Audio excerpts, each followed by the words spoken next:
This video is proudly sponsored by Raymond James Caravans, based in Atherstone, Warwickshire.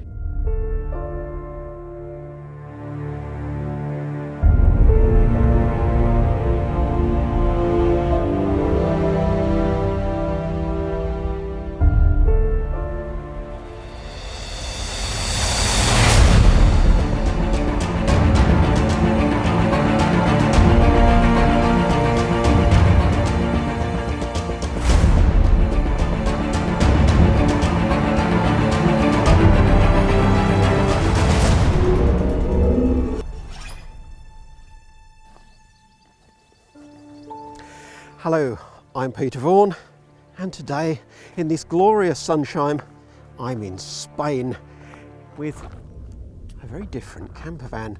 A very different campervan from Bailey, nothing like we've seen from the Bristol company before. This is the new Endurance E65 and I'm testing it in mid-May in Spain. You won't be watching this until late September because it's still top secret at the moment, and I have exclusive access to it for a few days in, well, this amazing backdrop. It's designed for a younger, more active clientele, people that take bikes, kayaks and so on. It's based on the Ford Transit, of course, so let me show you in a bit more detail.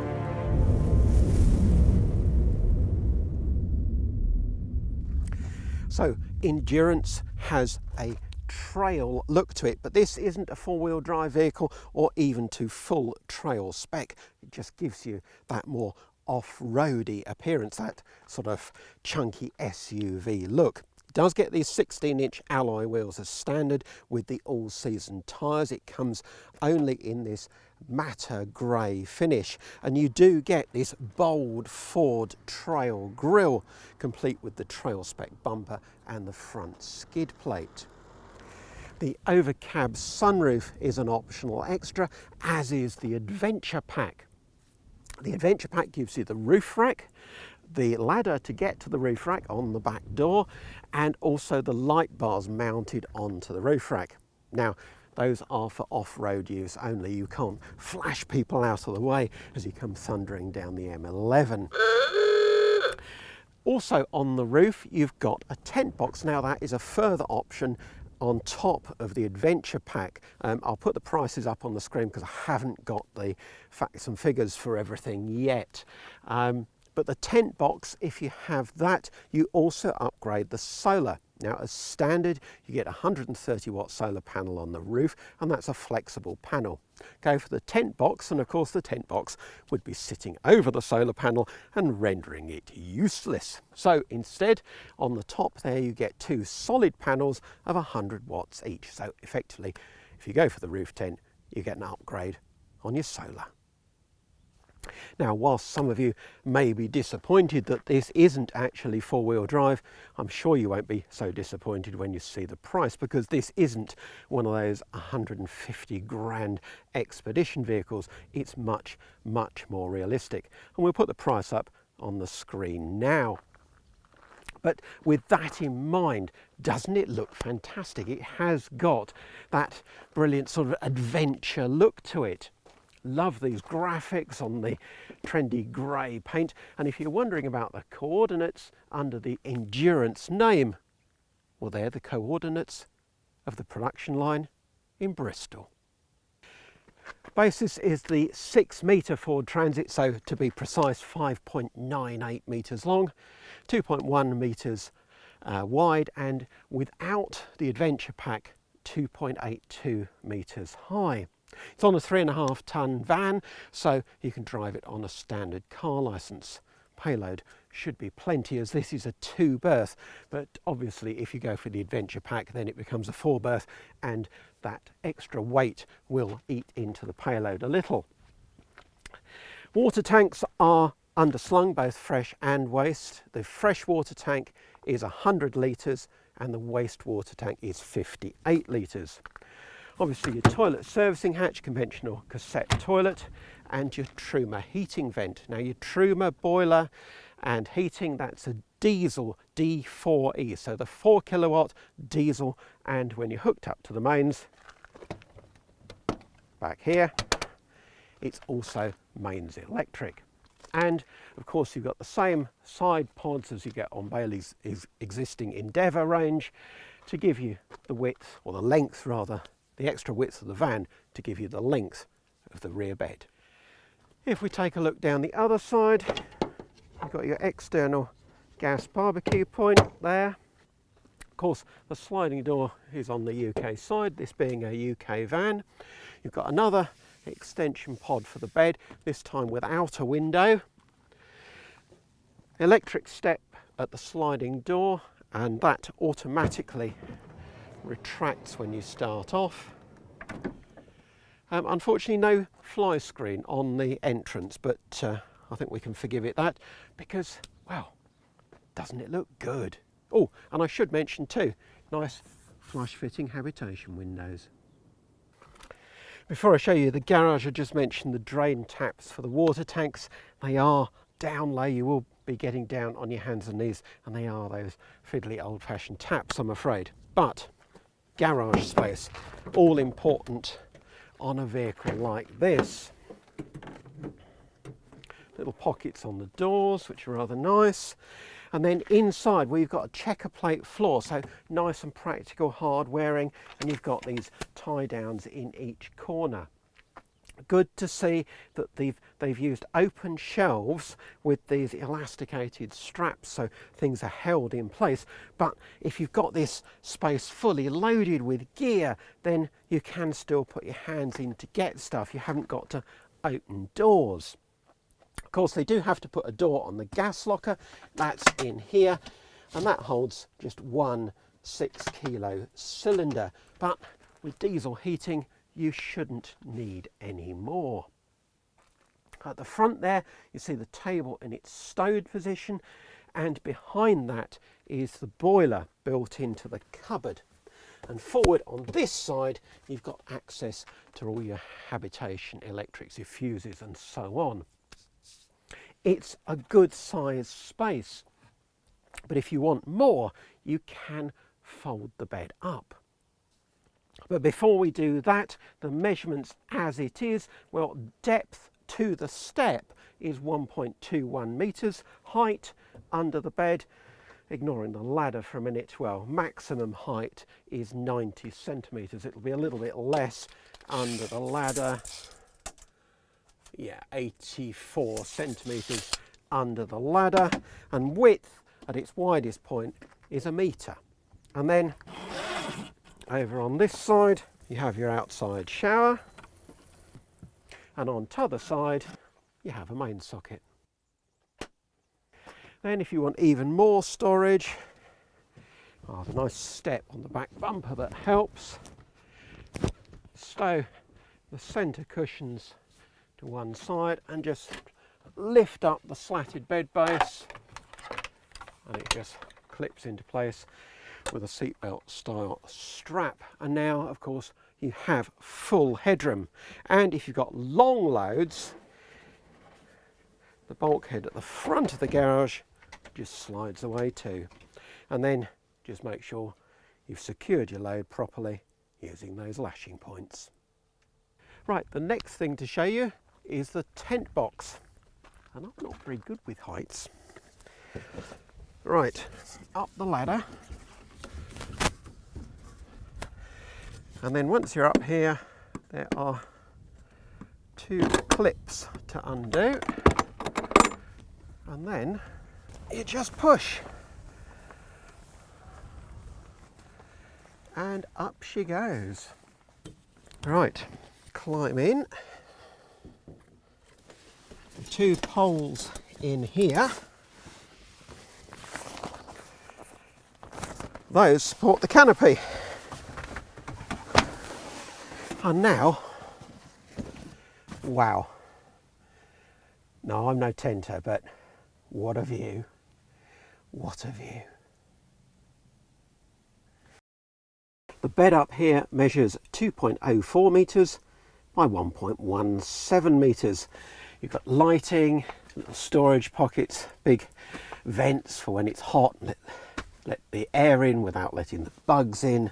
So yeah, it's just a long way up. Folding it all down, the trickiest part is making sure you've tucked in all the material, a bit like some pop tops, although I have to say I never have that issue with my Rimo roof, but hey, there's a lot of material up there and you do not want to trap it in the sides. I've moved the van into the shade now to show you the interior, and you're certainly not going to miss what sort of van you've bought, are you? Well, the branding is pretty clear. But once you're inside, the actual layout is pretty much the same as the existing Endeavour B65 from Bailey.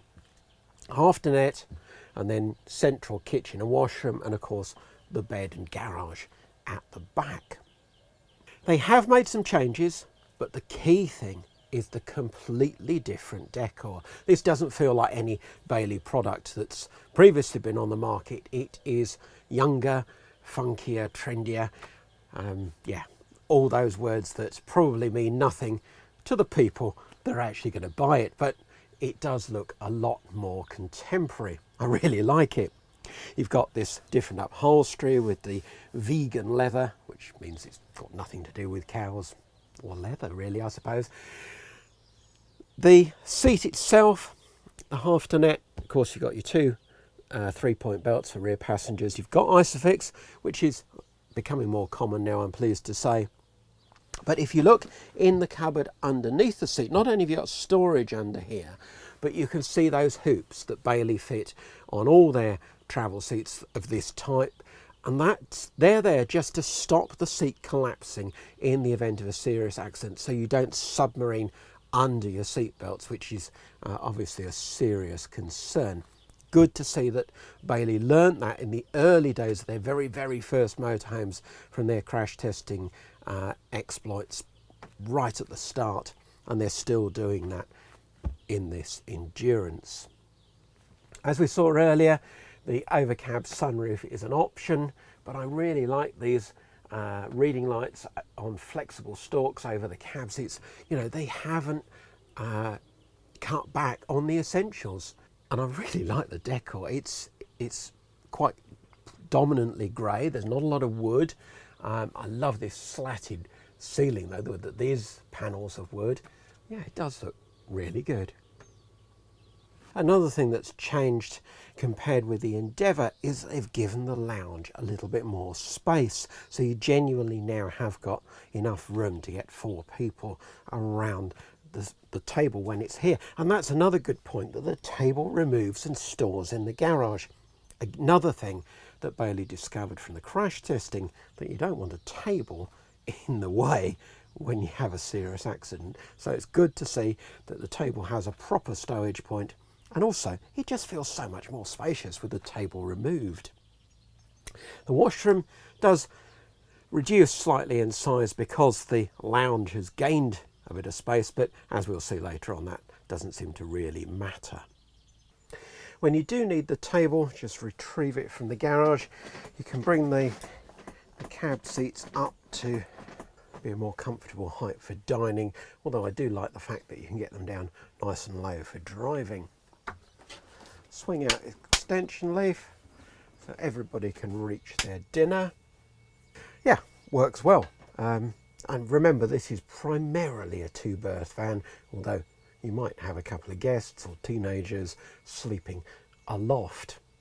They can't get down and use your facilities too, so great for teenagers. Other things of note, well, I'm not so keen on this open cupboard above the travel seat there. Things are just going to fall out. It needs some netting or some wires like we've got in the garage there, just to keep things in place really. You have got a TV point up there as well if you want to add a telly, and then over the door we've got the very simple to use control panel for lights, water pump, etc., and the trimmer control panel for the heating. Down here you've got 230 volt 3-pin socket and USBs. Yeah, it really does make a good little half dinette.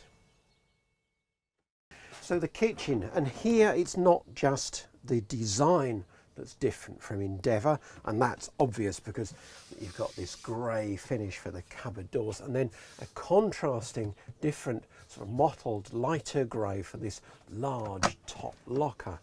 Plenty of room in there. You've got a deep area for cereal packets and so on that side. You've got these black handles keeping things contemporary. A large drawer, although there's no divisions for cutlery and utensils. But what you don't get in here that you get in the Endeavour, there's no oven and grill. It's simple 2-burner hob and sink combination unit. Enough for most people, and similar to what you get in most continental campervans. Down below you can have a microwave fitted, but the key thing to notice is that because of the design of the washroom, which we've seen before on Bailey campervans, where the tambour door makes the washroom effectively shrink when you're not using it, because that creates so much extra floor space, well, you can get down and get into these low-level cupboards much more easily. You haven't got that usual very narrow aisle back here. The fridge is mounted low. It's a 90-litre compressor fridge, so you do need to squat down to get into that. And then above that is your wardrobe. Notice too here you've got 2 main sockets, and they've made them face each other so you can get 2 appliances plugged in at the same time without any issues. Oh, and finally, of course, the usual worktop flap at the end of the unit. And the other thing you'll note is the amount of headroom. It's something like 1.98 metres, 6'6" headroom in this van, because it's the tallest version of the Ford Transit. What I'm not so keen on though is that this roof vent, with the roof rack above and the tent box, you can't actually open it. It lets some light in, but it would be nice to be able to get more ventilation. The wardrobe is jacket length, and it's got a mirror on it so you can check that you're looking beautiful. Over on the other side, of course, is your washroom. And the first thing to do if you're actually going to have a shower is to remove this panel of floor. Now with that out, your shower tray is the whole of the washroom floor, and you simply slide this tambour door around and go inside, but it is almost impossible to photograph or film. Plus side, well, it works well as a shower. I showered in there this morning.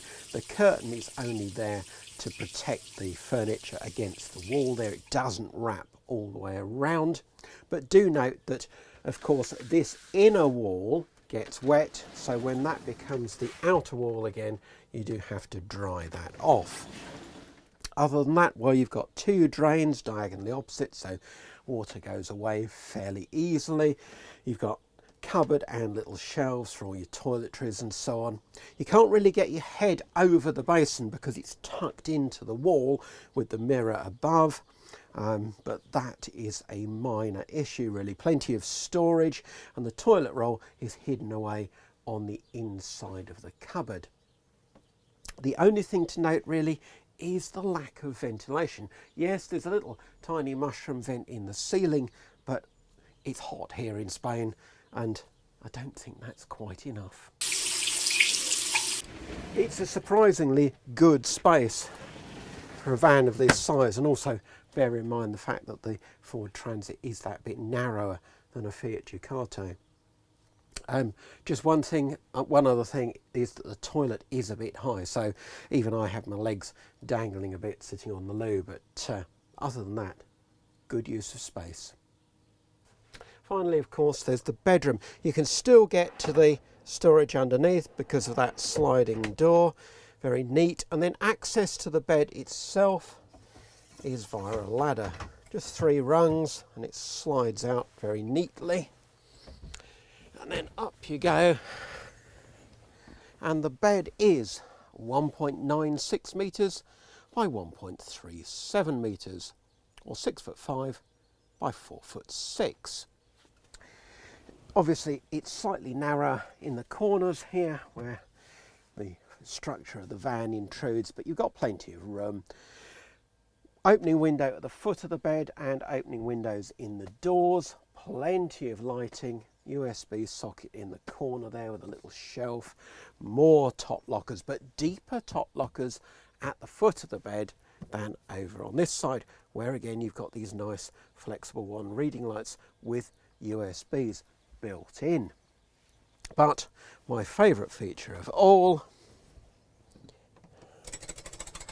is the backrest. Tips up on a ratchet system, and then, well, I can comfortably read. Time now to go for a drive, and we're going to go into the Bardenas Reales National Park, which is really quite something. Some weird and wonderful rock formations. This being the latest Ford Transit, you put your foot on the clutch to start, and it literally starts on the button where your key used to go, because your key can now sit in your pocket, and it's an electronic handbrake too, so no parking brake to get in the way anymore.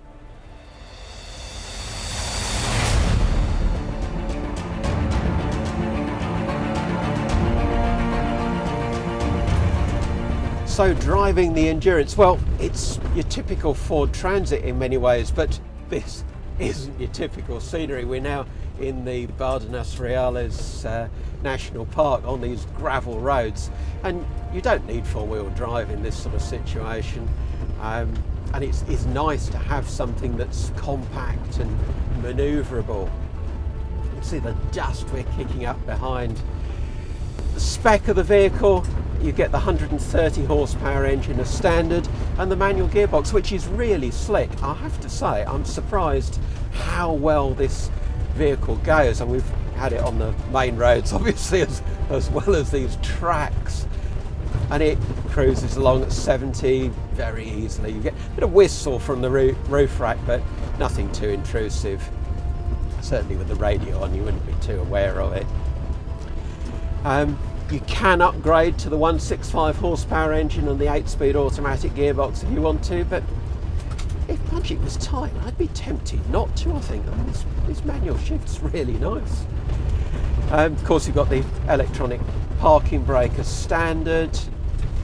Other things you get as standard with ESP, tyre pressure monitoring.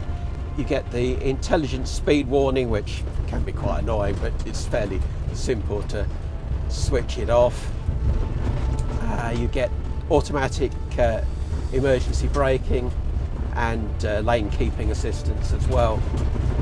So it's up to date with all the latest safety gizmos.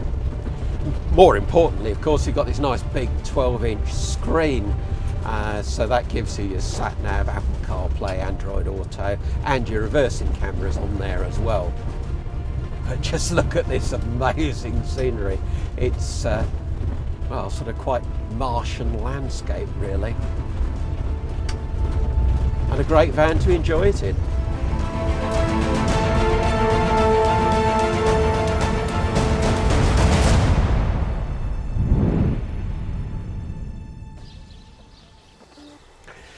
If you decide to come to this national park, and I recommend that you do, just outside the park is this air, very conveniently situated, amazing location, because behind it you've got these cave dwellings. Now we're at Bardenas, and these dwellings were lived in until 1965. Yeah. Incredible. I don't think the people that lived here 60 years ago had quite the same comforts as I've had in the Bailey Endurance, which even has 2 leisure batteries, 80 amp hour AGM each, under the 2 front seats.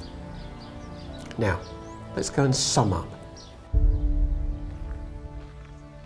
Well, I'm pretty sure I don't want to live in a cave. But what about a Bailey Endurance? I have to say, I've really enjoyed my time with this van, and not just because it's hot and I'm in Spain. that rear bed works really well with the tip up head section. The dinette, well, it's typical of its type, but it works well enough, and I like the way you can store the table away. The washroom makes good use of the space. When it's opened out, you've got that extra floor space in the kitchen. And the kitchen is typical of this type of camper. You need to be able to live without an oven. I can't wait to see the price. I really like the look of this fan. Yeah, it has a lot to recommend it, and I recommend you take a look at it at the NEC show where it will be launched.